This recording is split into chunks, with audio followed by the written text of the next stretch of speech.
Hi, I'm James Dunn. Welcome to the Inside Network.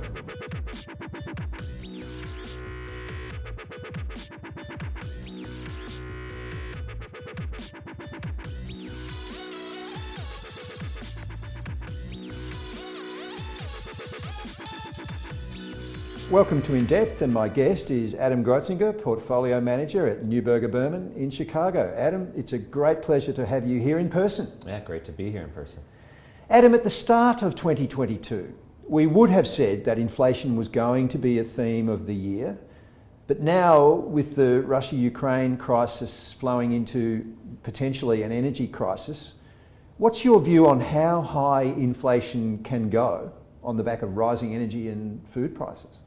Yeah, it's certainly the topic of the markets and the focal point of the markets today. Look, inflation's high. I'll put it in the U.S. context, 7, maybe 8% on the next print on a headline.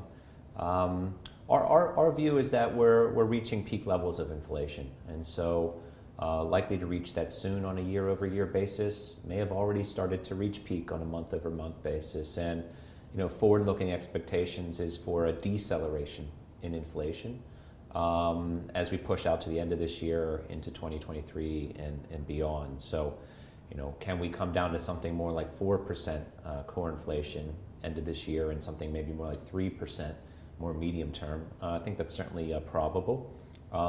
What's driving that view? I think firstly is that goods inflation is starting to cool and has maybe reached kind of comparative year-over-year peaks.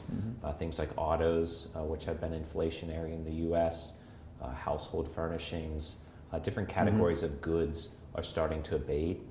And that's also in the context of inventories which have been built. So companies are stocking more and inventories are improving. And as economies start to reopen, the consumer starts spending more again on services versus what they did during COVID, which was more on goods. So alleviation of that high demand for goods against bottlenecks for those goods. Services inflation will start to take the place of goods, and services inflation will be sticky. So wages in the medical area, look at things like owner's equivalent rent or the housing market. But the totality of it is inflation starts to moderate, but ultimately settles into something higher than what we've had in the post-GFC era. Speaking of the post-GFC era, we've had a long tailwind of stimulus from central banks and policymakers. What do you make of the toolkit that they have in the current environment? How much more scope do they have to support economies? Well, very little right now. With base rates at 0 and a lot of QE in the system, they've really pushed the boundaries of support.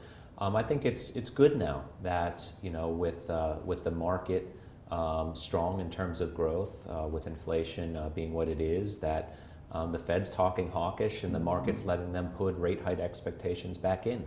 So building back some of those levers from a monetary policy perspective, I think is fundamentally positive for forward-looking tools that they can have to support future events of downward adjustments to growth.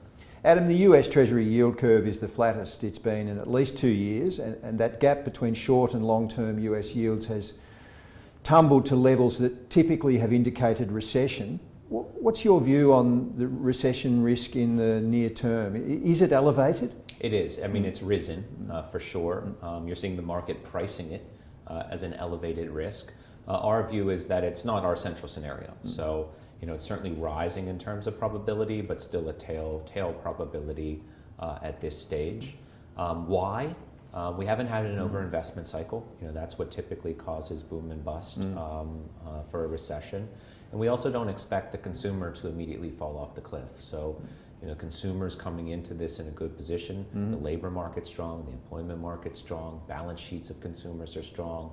And so consumer can continue to spend, and I think the overall economy is in still steady state. That said, growth will be slowing. Growth will be slowing due to some of the commodity complex, but not enough, I think, in aggregate to really tip us over the ledge into recession. Many investors have really only just got their heads around quantitative easing and what that did to the investment markets and portfolios. What will quantitative tightening look like?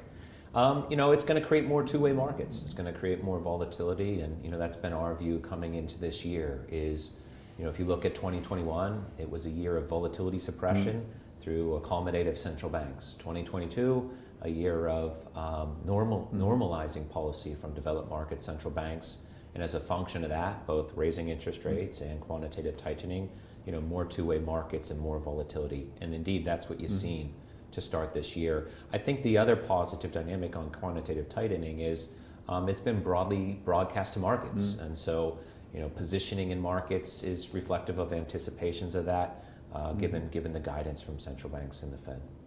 In this environment, given that you have a relatively unrestricted mandate, where are you seeing the most compelling fixed income investments?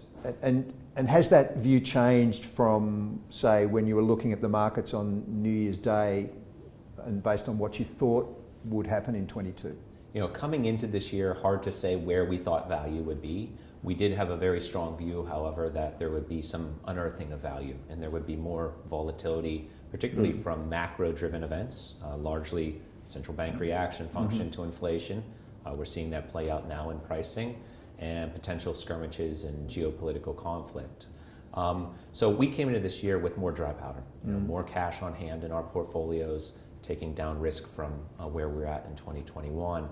And you're starting to see value in the market today. I think firstly, an expectation that interest rates in the market have largely priced a very hawkish expectation of the Fed. So government bond yields have risen.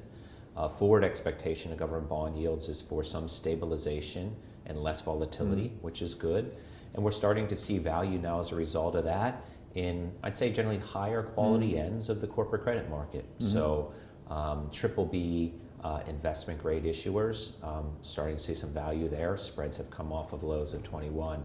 High quality, high yield companies, double B rated companies, both longer duration bonds and shorter duration bonds, very disrupted from the movement in rates. So higher quality credit opportunities are presenting value, as is the mortgage market in the US, where you've seen the prospects for quantitative tightening weaken spreads and weaken credit margins. Adam Grotzinger, thanks very much for your time. Thank you.